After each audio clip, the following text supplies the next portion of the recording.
Good evening, and welcome to the Way Out Show.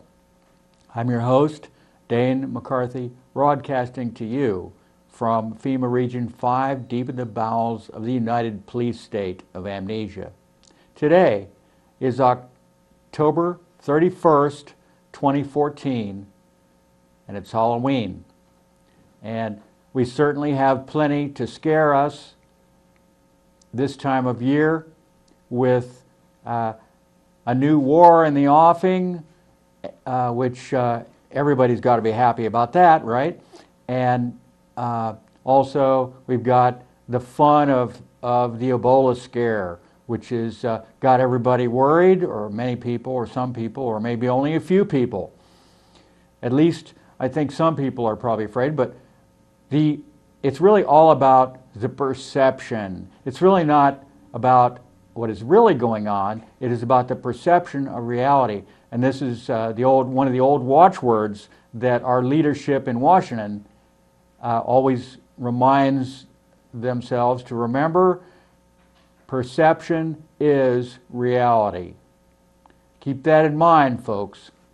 Whenever we are looking at so much that goes on in the world, what we're told is not necessarily really what is happening. Now, we've seen this in the past, and really we've been lied to our whole lives. And people who are as old as I am, we've been lied to longer and for many, many more years than you young people out there who are only teenagers or in their 20s. So you've been lied to way fewer years than I've been lied to, but we've all been lied to. And we're continuing to they are continuing to lie, and they will continue to lie as long as we don't call them out on it and just basically refuse to believe their lies, and always be suspicious and wary and questioning about what you see, what you hear, what you read, and do your own research and come to your own conclusions. It doesn't work anymore to take other people's word for it. Now, it's true that in some cases we just simply don't have the time, we don't have access to the information, but more and more people are having the time with the high unemployment rate, and they do have the access to the information. Way more than certainly I had access to information when I was just young in my 20s. I can remember very well being very concerned about overpopulation in about 1970. This is after the population bomb. That book, very famous, it was a bestseller, and there was one or two other books, and a lot of people were talking about this. It's really when, since the days of Malthus, way back in the 16th, 17th century, it's really the first time that people in Western society became concerned about overpopulation. And this is, of course, an ongoing threat, although the reality is that human populations, like other populations, tend to level off and even decrease. In fact, we have many, many westernized countries in Europe and Russia and so on who actually have a decreasing population. They're more concerned about losing people than having enough people. People just aren't having babies. They're too busy. They've got their career going, and they're quite happy to have no children, or one child or two children, just enough to keep the population at a steady state, status quo level. It's when people are desperate and poor that they have more children. This has been shown over and over and over. And so therefore people like Bill Gates are constantly worried and constantly trying to figure out ways to put sterilants in vaccines, and can we spray the people with vaccines that will have sterilants in them to make them infertile, and so on, particularly among the brown and black people of the world. This is the group that is targeted the most. And this in a sense, is part of what the whole Ebola hoax is about. So the Ebola hoax has come home to the United States, and it's not completely a hoax because periodically Africa, countries in Africa and West Africa particularly, the equatorial Africa, do get problems with the virus Ebola. And up until this particular time, they've always started in small rural villages in which people maybe would kill a monkey and it's bushmeat and it's not properly cooked, and the monkey or the chimpanzee has Ebola, and so therefore it's transferred. Now we are told that there's a whole long list of Americans who're supposed to have gotten Ebola, and two of the most well-publicized cases. I'm going to show you some clips, a couple of clips. Let's roll that first clip.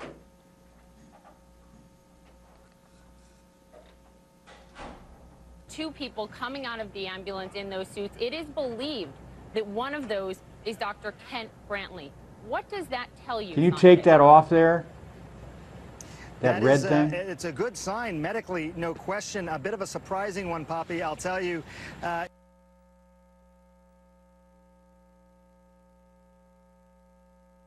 You know, we had heard some days ago that his condition had deteriorated, and then we heard that he may have stabilized but was still in serious condition. Walking off the ambulance the way that he is, obviously requiring a little bit of assistance, I think from a medical standpoint, you know, bodes very well for him. And frankly, it's a little surprising based on, I think, what certainly we were expecting, what we had been told, and how he had been described. We also just confirmed a little bit ago that even before he left Liberia, he was able to stand up and shower on his own, actually get into the shower and shower on his own. So perhaps he improved quite a bit before his flight actually here to the United States. Regardless, he is now here at Emory University Hospital. He is in an isolation ward. His condition was still being described as stable but serious. And looking at these images, maybe he has improved even since that time. He is going to be in this isolation ward for some time. They're going to start replacing fluids, giving whatever treatments he is necessary. And then, as you mentioned, Poppy, already en route to pick up one of his colleagues, also from Samaritan's Plus, and bring her back to the United States and Atlanta as well. You know, Poppy, I'll just tell you real quick, I know you've heard this, but, you know, what you're seeing here has never happened before. We've never had a patient with Ebola in Atlanta, in the United States, in the Western Hemisphere of the world. So this is, from a medical standpoint, a scientific standpoint, certainly a first. And this is how it transpired, intentionally, through a medical evacuation program. Let's take you back to Atlanta in Georgia, and there you can see that is the ambulance carrying Dr. Kent Brantley. Now, he is the doctor, the American doctor who was infected with Ebola. We don't know if that is actually him walking, possibly.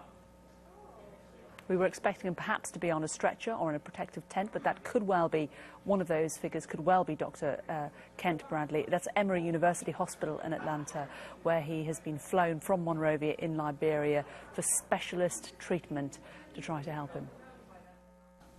Okay. What I find interesting is that he walked into the hospital after we really would not expect this, and clearly the commentator, who was a doctor himself, did not expect this. And you can see the questioning in his mind, the surprise, and this is the type of thing where you have to wonder what's going on. Let's look at the next little clip we got here.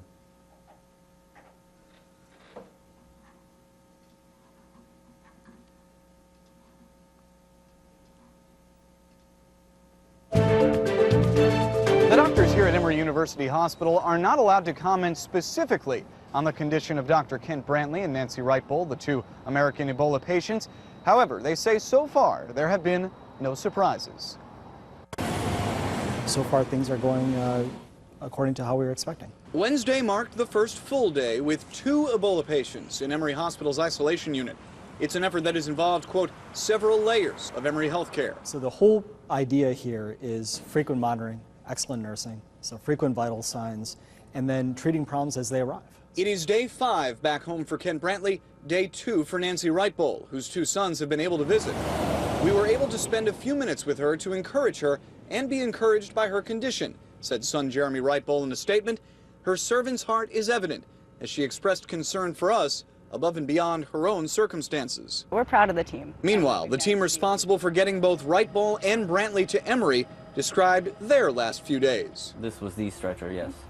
Completely decontaminated. John Arevalo and Gail Stallings sat in the back of this ambulance with Wright-Bowl. Her transportation required 1 more paramedic because of her health and several more vehicles because of the extra workday traffic. But the paramedics saw no surprises and, they say, felt few nerves as they took her to the hospital. We cleaned the truck for about 4 hours after you stopped following us. So we spent a lot of time making sure that the truck was absolutely clean. We have a communicable disease unit that was designed to take care of infections far more infectious than Ebola. And as such, we felt like we were specially equipped to deal with these 2 special patients. All right. And this is the what I first find full day. interesting about this clip is the cheerful way that the ambulance drivers are laughing and they're joking about decontaminating the ambulance. You notice the aerial photographs of the ambulance going down the street without its lights on. I've seen other photographs of the street just lined on both sides with media people. It's just a real media circus.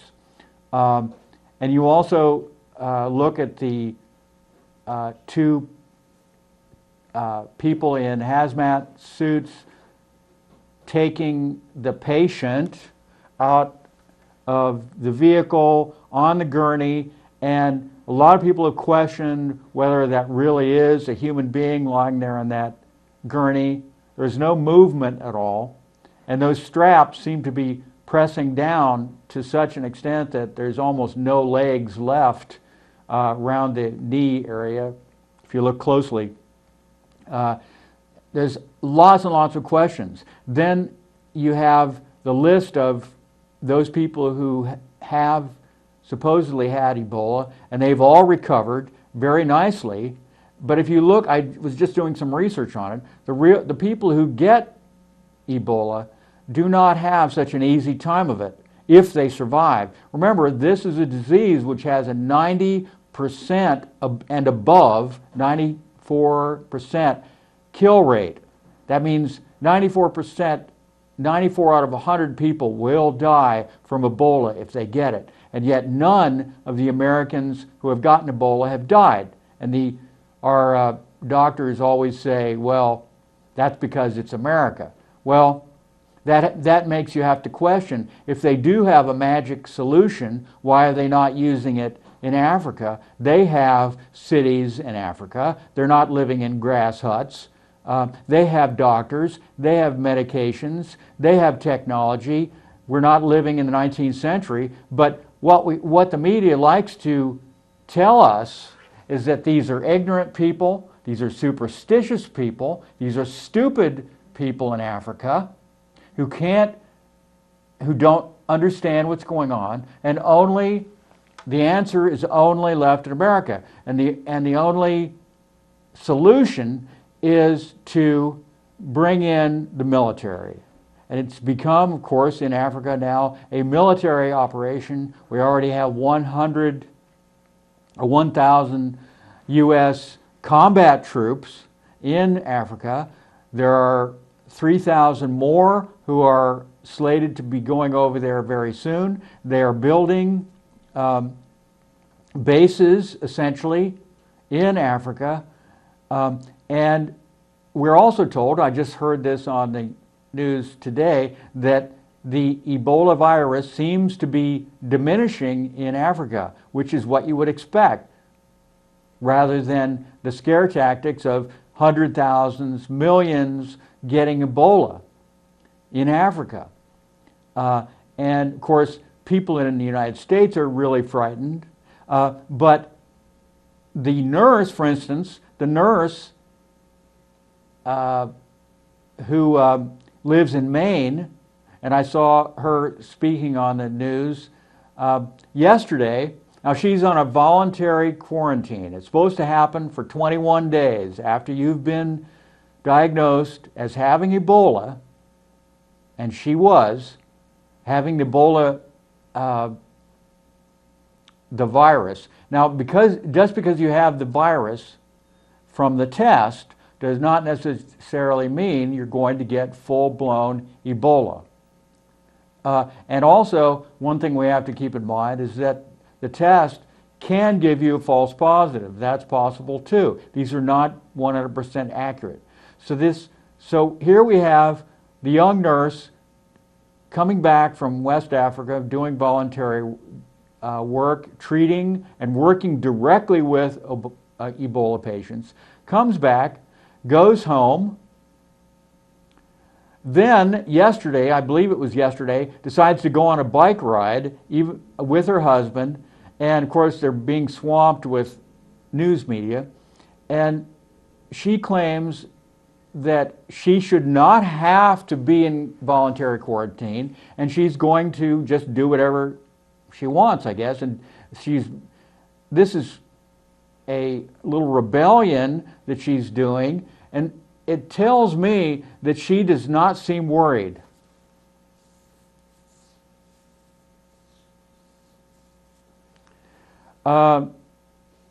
Maybe we shouldn't be worried either. If she's not worried and she's been exposed to it, and she's a nurse, and I would assume that anyone who was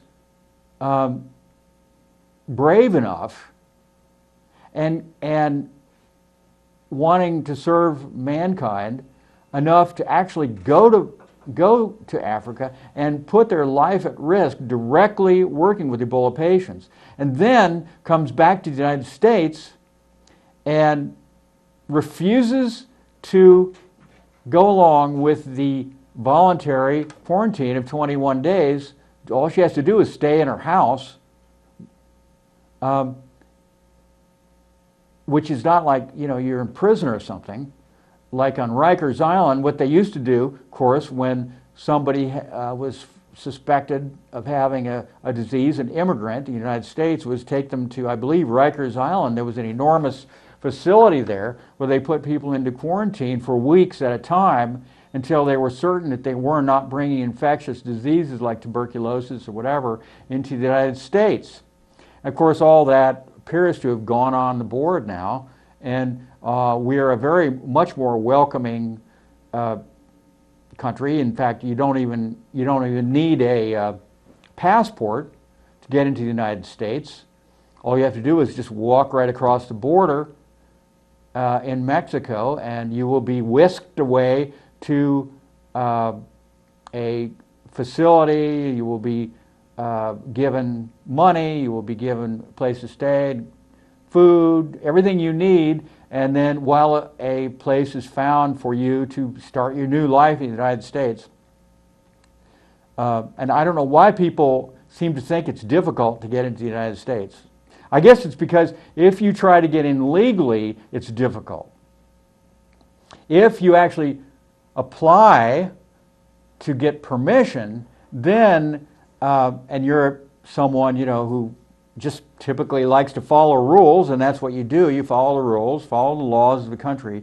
Then you're going to be penalized for that and kept out of the country for as long as possible, because it is. I've had people. I talked to a woman from Germany who told me that it's very, very difficult for people like her to get into the United States, and so anyway.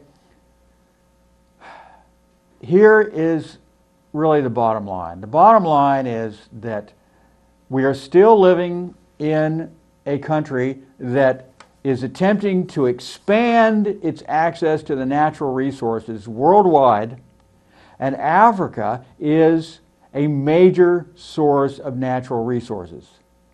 And the United States and its allies, the Anglo-American Empire, are very concerned because China is making deals with the Africans. They're not invading African countries. They're not using covert psyop warfare against the natives of those countries. They're not invading those countries, they're making deals.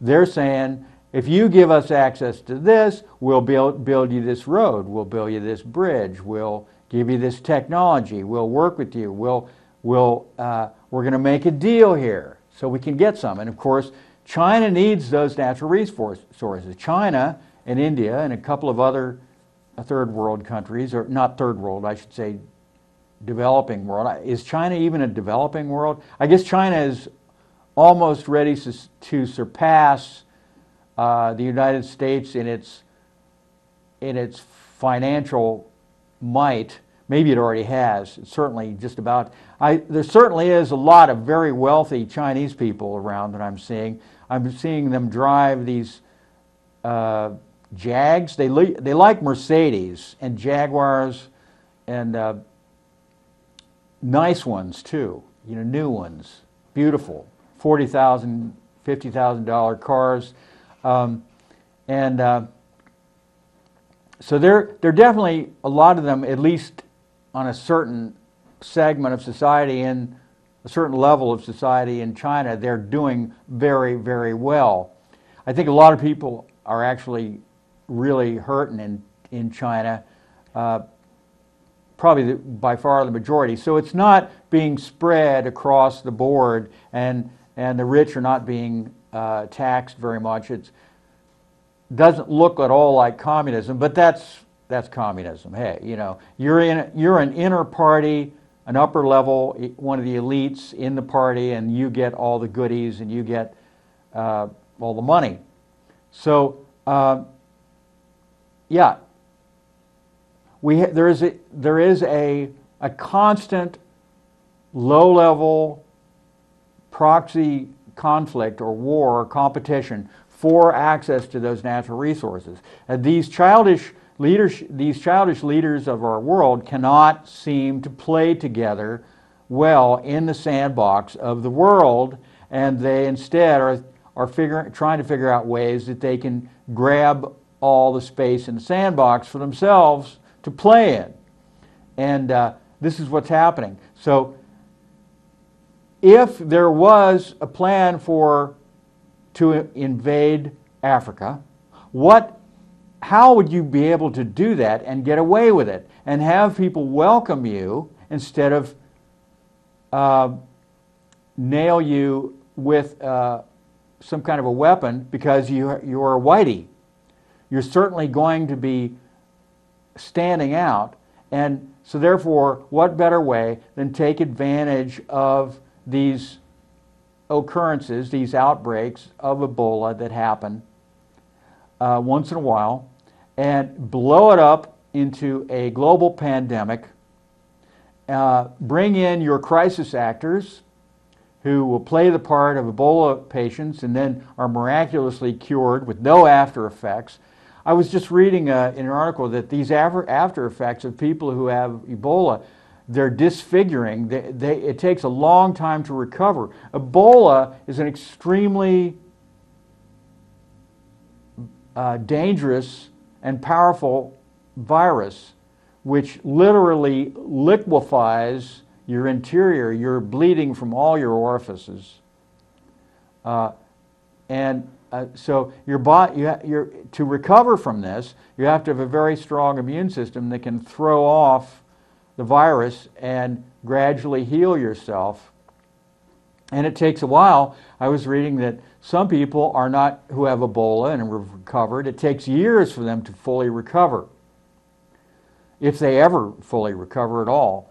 And so the idea that these people would, like the recovered Ebola victim, would be shaking Obama's hand in the White House, would be appearing very happy and smiling on news broadcasts, and they don't even look like they lost any weight. Even someone who gets a severe case of the flu and is sick for a couple of weeks is going to drop some weight. And they're going to look pretty exhausted when they finally are recovering, and they're going to look pretty haggard. So this is just appears to be just another narrative event that is being created to provide the criminals who are running our government and most of the other governments around the world at very high levels. It provides them cover in order to do what they want, because fear works, my friends. Fear is a very powerful tool to keep your populations distracted, off balance, worried, insecure, and also vulnerable and reliant on you, because you create the problem, you control how serious the problem gets, and whenever you are ready at the appropriate moment, you solve the problem. And you can just say, I did it, look what I did. Now you owe me your allegiance, and thank you very much. I will take credit for that. And it's very convenient, because the government, even if people like, honest investigative reporters uncover that, but wait, but you, the government, did it. You did it. You are the ones that propagated and created and wrote the books and wrote and talked to each other and had the meetings, and you came up with this plan, and here it is. It's been declassified. The plan has been around for 10, 20 years, and now you just implemented the plan. But then the government could say, but I didn't do it. It wasn't me. It was a different department. I didn't have anything to do with it. No, I solved the problem. I want to take credit for solving the problem. And so it's all about that Teflon. They used to call Reagan the Teflon president, because he would always shrug his shoulders and say, I didn't know. I didn't know. It wasn't me. I didn't do it. It was my predecessor. Or it was a different department. And if things get really bad, they can always throw somebody under the bus, throw them to the wolves, throw them to the citizens who are storming the castle with the pitchforks and the torches. And so they throw them, one or two low-level people, or maybe one or two high-level people. It really doesn't matter. And so they take the blame. They become the fall guy for the issue. So they have so many ways of surviving. They're really good at it. You have to admire people in the government, how clever that they are, and how essentially government spokespersons, like the people on NPR,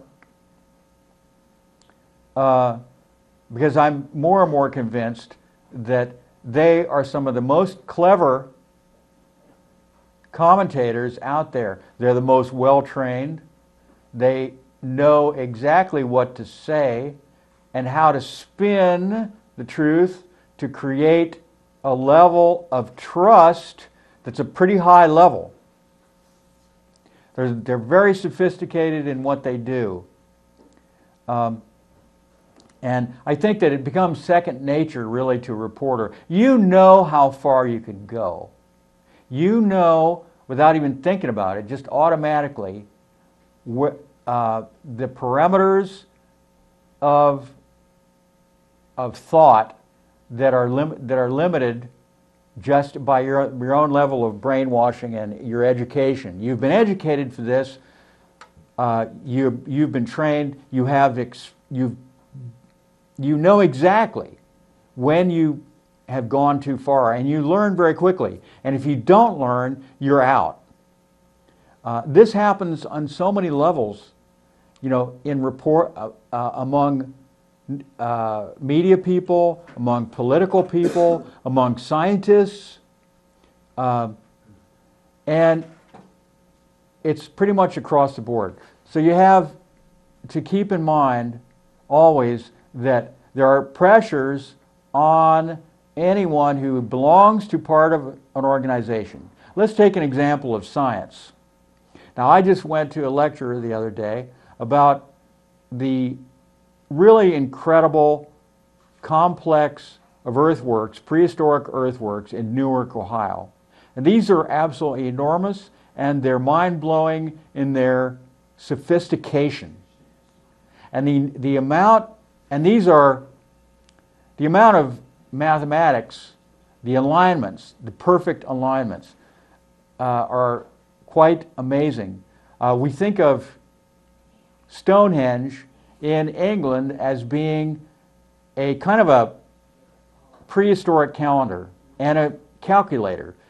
And Stonehenge, of course, records the summer solstice and the winter solstice of the sun. And this would be, the winter solstice would be the moment that the sun reaches the highest point, the lowest point on the horizon, and then at sunrise, the alignment with the stones, if you stand in the right place, perfectly aligns, and then opposite and all the other degrees that you have. It's a calendar.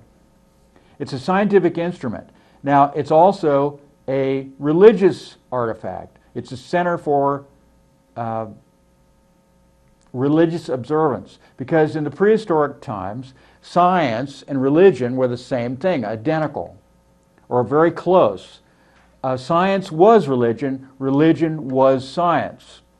And it's hard to understand how that could be today when we think of science being so far away from religion. But in a way, it makes more sense, because what are you worshiping when your religion is the same thing as science? You're worshiping your understanding of how the universe works. You're worshiping and you're giving honor to the beauty and the utility and the awesomeness of the complexities of the universe. And it makes perfect sense in a way to worship the sun. It's the most practical thing to worship. If you're going to worship something, what better thing to worship than the sun and to call a god? Because where would we be without the sun? Without the sun, we'd be nothing but a rock, a lifeless rock in the coldness and the deep, absolute zero of space.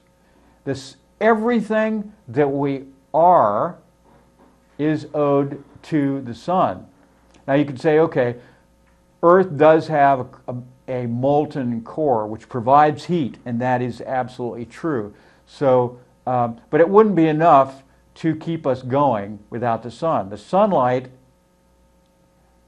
allowed the actual life to spark, and because it's life-giving, it has life-giving properties to it. All the trees and like for instance, if you have a wood stove and you're burning wood, what are you burning? It turns into fire. When you take a piece of wood and you light it on fire and it burns, what is that you're looking at? Those flames. Those flames are actually constant. They're sunlight, but in another form.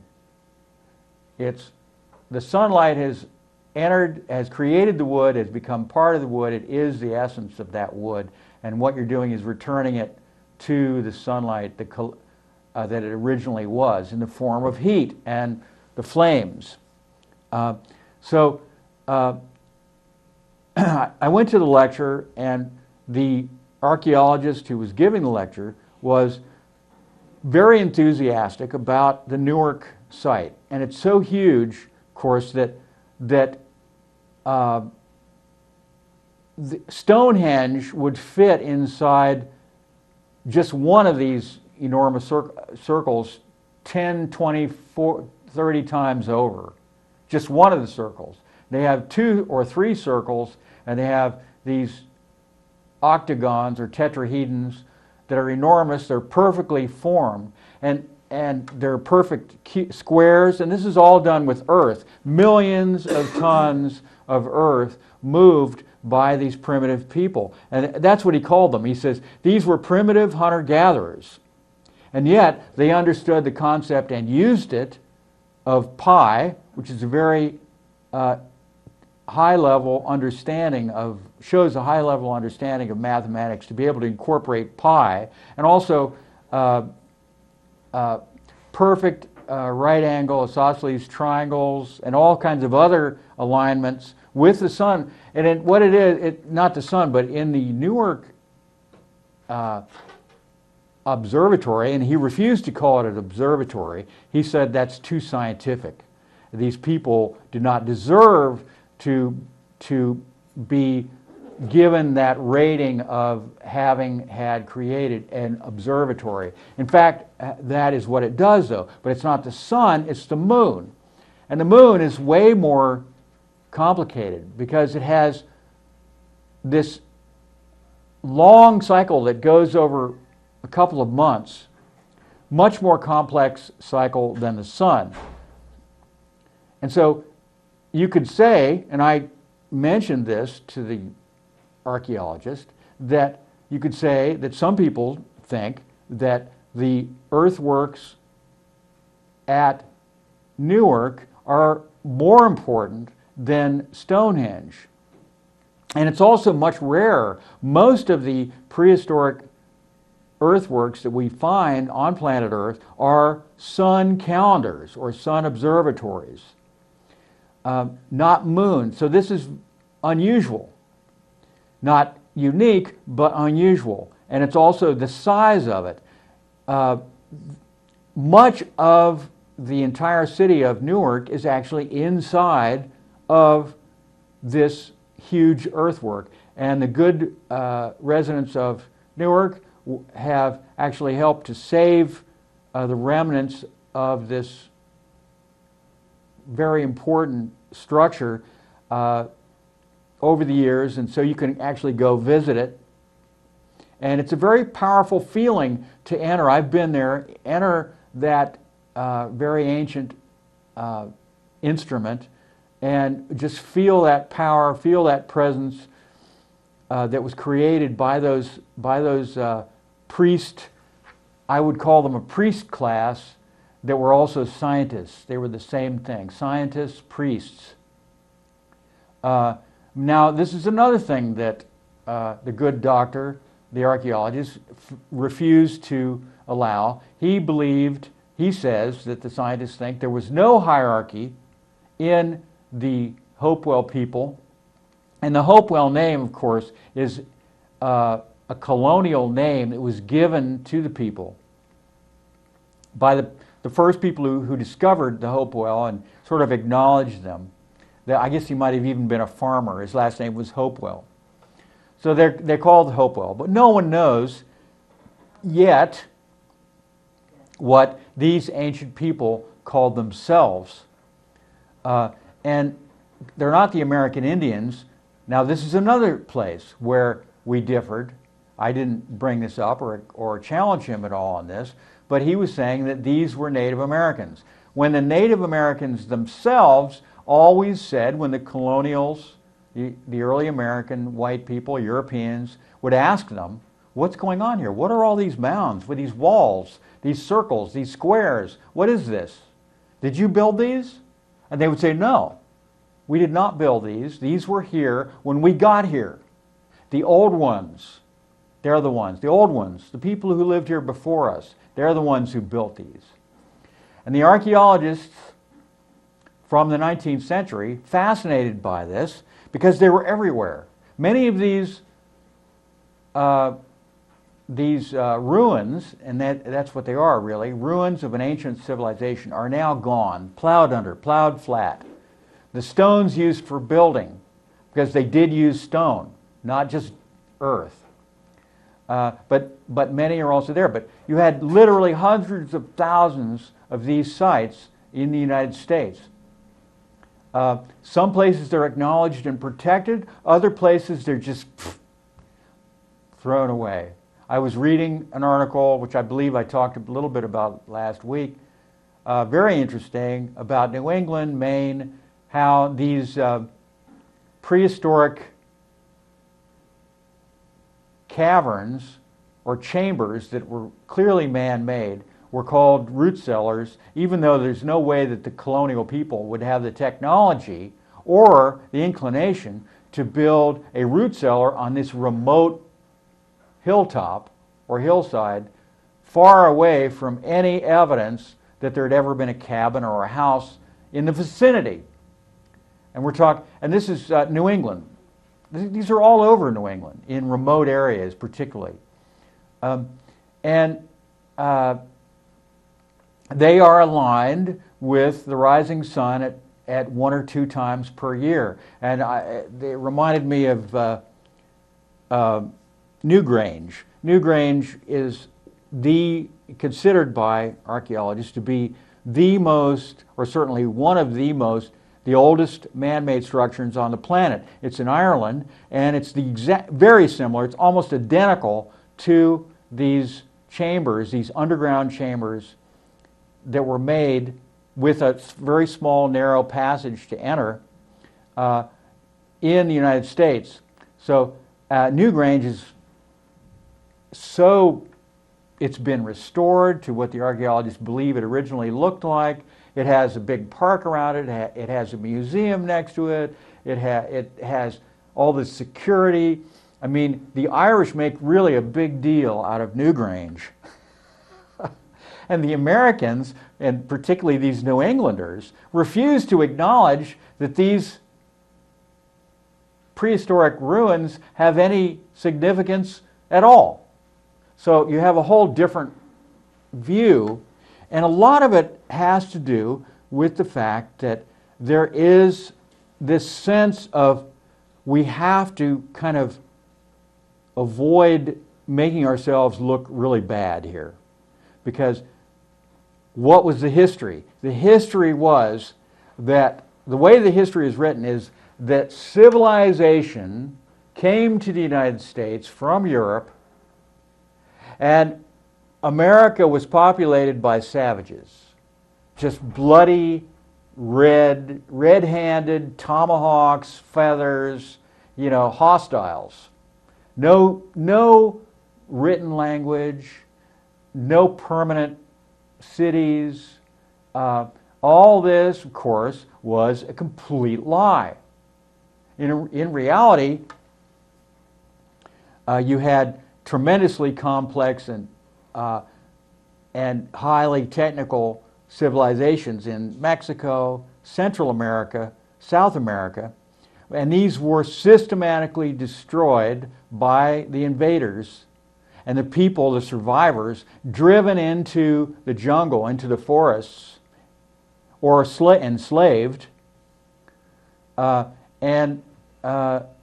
you have mass genocide, and it makes the leadership of this country and other countries who now run the show in the Americas very uncomfortable to consider that even in the United States, in the continental United States, there might have been a vast and sophisticated culture, a civilization, before any white man ever stepped on the shore of America, before Columbus. And it's even more disturbing when the archaeologists in the 19th century began to uncover significant amounts of artifacts, not just showing trade among the various centers of population in the Americas, but also artifacts showing that there was a global trade. There was an extensive global trade going on between the natives, the people who lived in the Americas, North and South, and the rest of the world. I'm talking China, I'm talking Europe, I'm talking Africa, and virtually every continent on the planet was part of this system, this globalized civilization, and this, to this very day, the evidence exists and it's out there. But because of the policy of the United States, and particularly the Smithsonian Institute, which is right at the pinnacle of the scientific study of the ancient civilizations, the policy has been to ignore any anomalies. You do not study them. If you are forced to, you can always claim that they're a hoax, that's, oh, someone planted that in the Indian mound. That coin, that Roman coin that you found in that Indian mound in 1876 was actually just a joke that somebody put there. But you see it over and over, and there's an awful lot of jokes out there. There's an awful lot of hoaxes out there. And why would someone do that? And why would they put copper, the very high quality copper that comes from only one place in the world, why would that copper that was clearly dug out of the ground in extensive mining operations in the upper Great Lakes region be found all over the world in other burial mounds in China and India and Africa? But yet the policy was, no, the Americas were cut off from the rest of the world until Columbus discovered them. Now they have admitted that, okay, well, the Norsemen, the Vikings, did visit Nova Scotia and a couple of other places on the East Coast, but they didn't stay. They didn't build a colony. They didn't start a civilization there. So they don't really count. They just visited. Well, they have found other things in harbors like a sunken Roman galley in a harbor in South America. I don't remember exactly where, but that was uncovered, and that is simply ignored. That's what they just don't talk about it. And it's an isolationist and very, in a sense, racist. I hate to use the word racist because it's so popular now. It's almost becoming a fad to call everybody racist. So I don't like to use that, but it almost seems to verge on sort of a patronizing attitude toward anyone who has a Native American background, an ethnicity of a Native American. And that's almost required by the government in order to assuage that level of guilt, to mollify it, to prevent people from questioning the legitimacy of the dominance of the Western European elements, the control that we now have. It's really, really unsettling, and it draws people out of their comfort zone to think that maybe we are not even as civilized as the people who lived in this country thousands upon thousands of years ago, who maybe were more attuned to the natural cycles of the earth and were able to draw on an energy source that had a much higher level of sophistication than we are aware of now. Like, for instance, we have split the atom, okay? And we have now we have a problem. We have a real problem.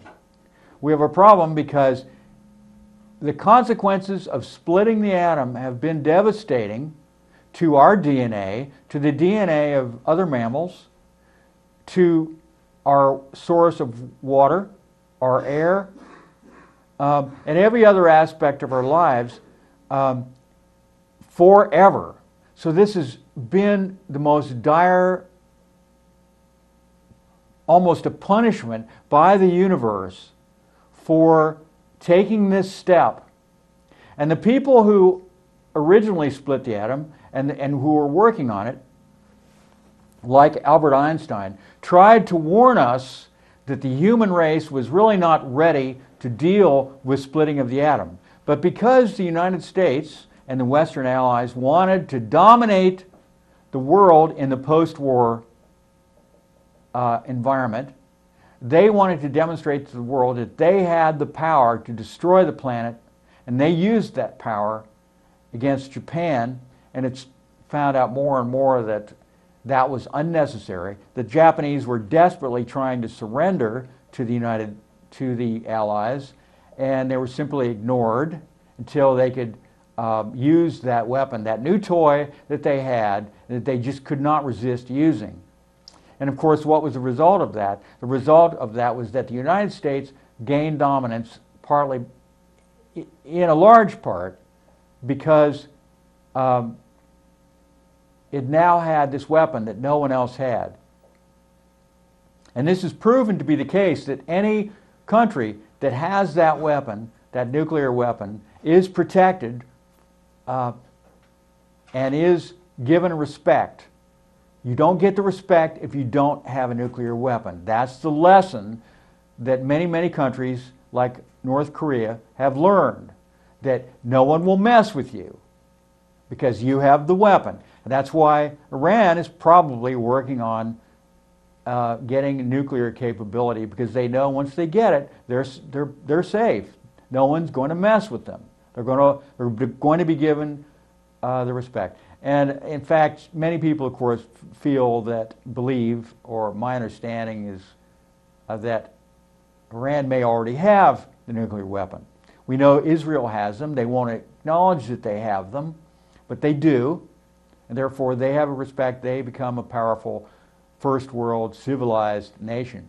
The energy that I'm talking about is an energy which works with the ebb and flow of the energy of the universe and magnetism, which is the most powerful energy on the planet, in the 0 point energy, which is considered to be magic by some people, but it's really not magic.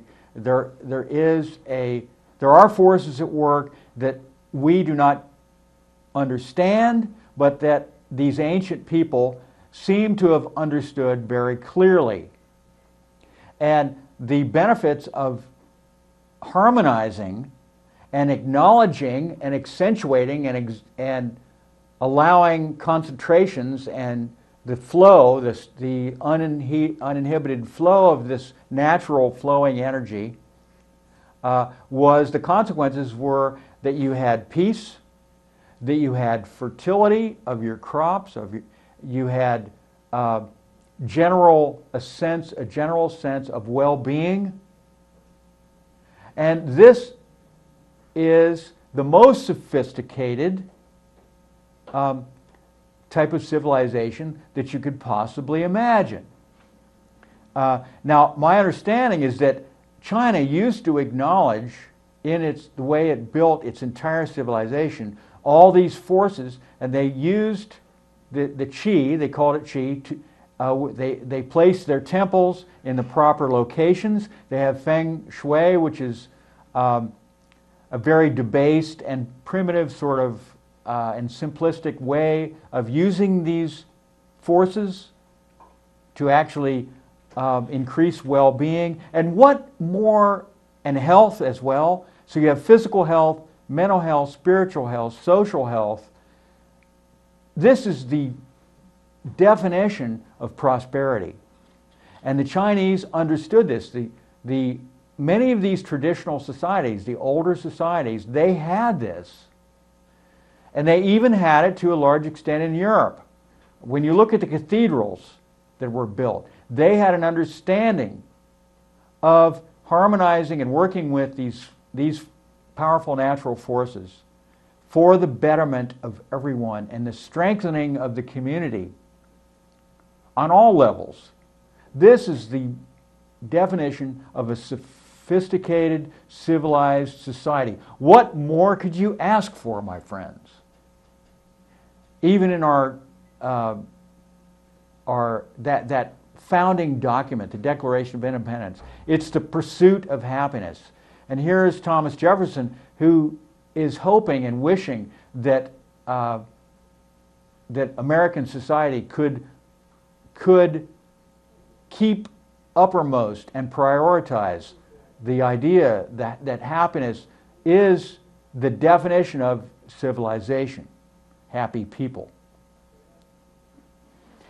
The definition of civilization is not the ability to crush, to destroy, to destabilize, to dominate, to invade, to kill. And you have other organizations in the United States, such as the CIA and the NSA and the Department of Homeland Security, who are completely unaware of this vast wellspring and source of energy and power that's available in the world, and they are using the most primitive and uncivilized way to try to supposedly gain the same ends. You can't get peace through war, through fear. You're not going to gain your ends. You're always going to fail. And we're seeing it over and over and over. And it just becomes, their desperation increases. So now we're looking at building up to a new invasion of Iraq and the Middle East in Syria. That's what they want. That's what they want. Because they're playing a game, my friends. They consider themselves players, and that's the level of their intelligence. They're little boys playing games of cops and robbers and good guys and bad guys. That's all I have for today. Have a great weekend and sleep well.